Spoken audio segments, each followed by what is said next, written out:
सभी को मेरा नमस्कार। तो आज का हमारा जो है स्पेशल डे बुधवार। तो विशेषतः बुधवार के दिन किस भगवान की पूजा की जाती है और किस तरह से विघ्नहर्ता की पूजा की जाती है और विघ्नहर्ता को कौन सी पूजा में फल फूल और जो भी है प्रसाद में क्या रखा जाता है। तो चलो आइए जानते हैं। तो बुधवार के दिन विघ्नहर्ता की पूजा सबसे पहले सुबह उठ के स्नान करके विघ्नहर्ता का नामस्मरण करना है। तो कौन से नाम का नामस्मरण करना, ये भी ख्याल आपके दिमाग में आया होगा। तो ओम गणपतेय नमः इस नाम का नामस्मरण करना है ना।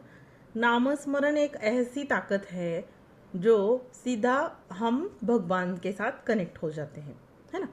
चाहे जो भी भगवान की पूजा आप आराधना करते हैं, नामस्मरण सबसे बड़ा हमारा मेन पॉइंट है ना। उस भगवान से हम डायरेक्ट कनेक्ट हो जाते हैं, है ना। तो बुधवार के दिन सबसे पहले तो हमने जान लिया, स्नान तो सभी करती है। आप बोलोगे क्या स्नान करने के लिए, लेकिन एक बताने का तरीका होता है।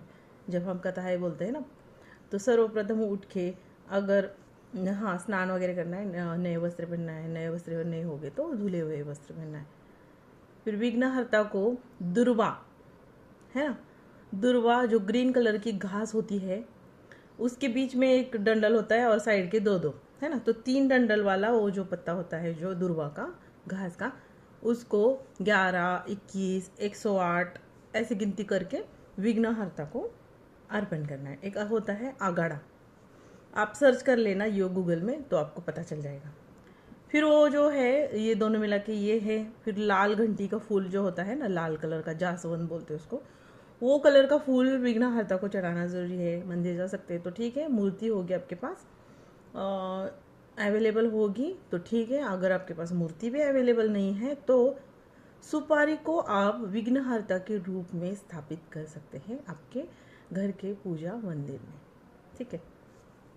इतनी सरल और सीधी, कुछ मतलब खास इतना मतलब ये नहीं है विघ्नहर्ता की पूजा करने के लिए। और हर एक जो भी शुभ कार्य होता है उसमें विघ्नहर्ता की पूजा की जाती है।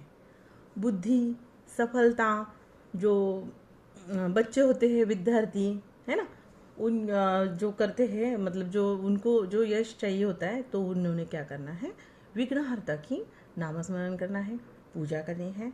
बुधवार स्पेशल दिन विघ्नहर्ता के नाम करना है ना। तो ये हो गई सारी जानकारी। बाद में आता है प्रसाद में क्या रखे। फिर प्रसाद में आपको मोदक, ठीक है, मोदक कैसे बनाना है आप यूट्यूब में सर्च करना, आपको पता चल जाएगा। फिर मोदक बना के ये सबसे जो मतलब है ना प्रिय, विघ्नहर्ता को ये सबसे प्रिय प्रसाद है मोदक। तो मोदक के अलावा आप लड्डू भी रख सकते हैं, ये विघ्नहर्ता के एकदम पसंदीदा प्रसाद है, ठीक है। फिर इस तरह से आप पूजा, अगर आप व्रत करना चाहते हैं तो जैसे बहुत सारे लोग हैं विघ्नहर्ता को सच्चे मन से व्रत करना चाहते हैं, तो व्रत में क्या क्या खाएं उनके लिए भी इस वीडियो में जानकारी है। एवं सारी जानकारी हम हर एक वीडियो में, हमारी जो कथाएं होती है, जिस भगवान का हम नाम लेते हैं या जब जो भी बताने की जो हमारी कथाएं होती है ना, तो पूरी जानकारी हम व्रत, विधि, उद्यापन सारी बातें बता देते हैं, ठीक है। तो इस बार जैसे आपको व्रत करना है, आपकी मन में इच्छा है कि बुधवार के दिन मुझे व्रत करना है और क्या खाना खाए, तो क्या खाना खाएं, तो जो होता है सात्विक भोजन जो होता है वो खाना है।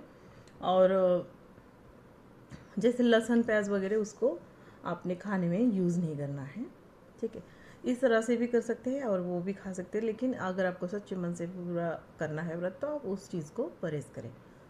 उसके बाद आता है कितनी बार खाना है, ये भी मन में सवाल होता है। दिन भर व्रत रखना है, व्रत मीन्स व्रत पूरा सुबह से लेके दोपहर तक। तो अगर आपको कंट्रोल होता है तभी आप व्रत करें, अनदर आप बिल्कुल व्रत मत करें। कोई कोई लोग क्या करते हैं, सुबह साबुदाना खाएंगे, दोपहर में खाएंगे और रात को खाना खाएंगे, फिर बीच बीच में फ्रूट भी खाएंगे।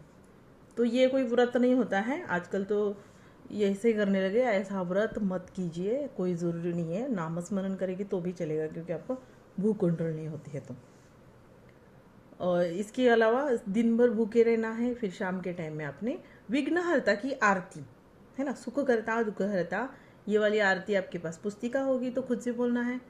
अगर वो भी नहीं है तो लिखित यूट्यूब में आ जाएगा। अगर आप सर्च करेंगे ना विघ्नहर्ता की आरती लिखित, इस तरह से टाइप करेंगे तो यूट्यूब में आपको मिल जाएंगे आरती।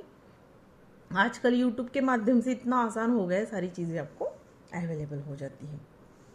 तो इस तरह से फिर विघ्नहर्ता की आरती पूजा पाठ सुबह का हो गई पूजा, फिर शाम की एक बार पूजा करनी है और दिन भर व्रत रख के शाम के टाइम में 6 बजे के बाद आप व्रत खोल सकते हैं। अगर ज़्यादा ही आपको ये है तो 4 बजे के बाद आप व्रत खोल सकते हैं, लेकिन एक ही टाइम खाना खाना है। फिर दूसरे दिन फिर से विघ्नहर्ता को खीर का प्रसाद चढ़ा के पूजा वगैरह करके, नहीं तो चीनी, है ना, गुड़, नहीं तो नारियल। नारियल और गुड़ का प्रसाद भी बहुत पसंद है विघ्नहर्ता को। तो इस तरह से आपने क्या करना है, दूसरे दिन भी पूजा करके आपका पहले दिन का व्रत दूसरे दिन आपने क्या करना है, सुफल संपूर्ण करना है, जो भी इच्छा है आपकी। और विघ्नहर्ता को ये करनी है। और हर बुधवार ऐसे आप 21, 11, 51 ऐसे व्रत आप कर सकते हैं। तो इस तरह से हो गया। फिर उद्यापन कैसे करना है ना, ये भी सवाल आपके मन में होगा।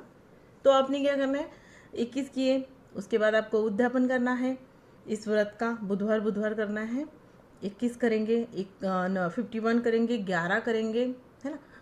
और हफ्ते में एक ही दिन करना है, ऐसा कुछ नहीं। तो 101 भी कर सकते हैं, 201 पूरा साल भी कर सकते हैं।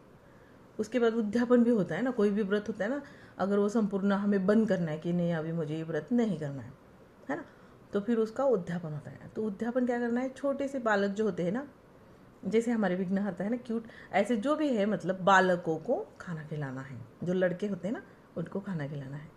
अगर आप लड़कियों को भी खाना खिलाएंगे, छोटे जो कन्याएं होती ना, तो भी चलेगा। लेकिन इस तरह से फिर उनको जो जैसे कि 4, 5, 7, 11 आपकी इच्छा अनुसार कितने भी बच्चों को आप खाना खिला सकते हो इस तरह से। और प्रसाद में जिस दिन खाना बनेगा, पूजा पाठ ब्राह्मण को बुला के पूजा पाठ करना है, जो भी है विधि ब्राह्मण से बता के, जो भी है मुझे इस तरह से मैंने व्रत किया और इसका उद्यापन करना है, तो ब्राह्मण अपने अनुसार वो पूजा विधि जो भी है सब करेगा और सामान लाने के लिए बोलेगा, उस तरह से सामान ला के देना है। फिर उसके बाद फिर उद्यापन उस दिन होगा जिस दिन भी व्रत रखना है, और शाम के टाइम में आपने व्रत खोलना है, नहीं तो दोपहर के टाइम में जब बच्चे वगैरह सारा खाना पीना खा के जाएंगे, फिर इस दिन आपका हो गया उद्यापन।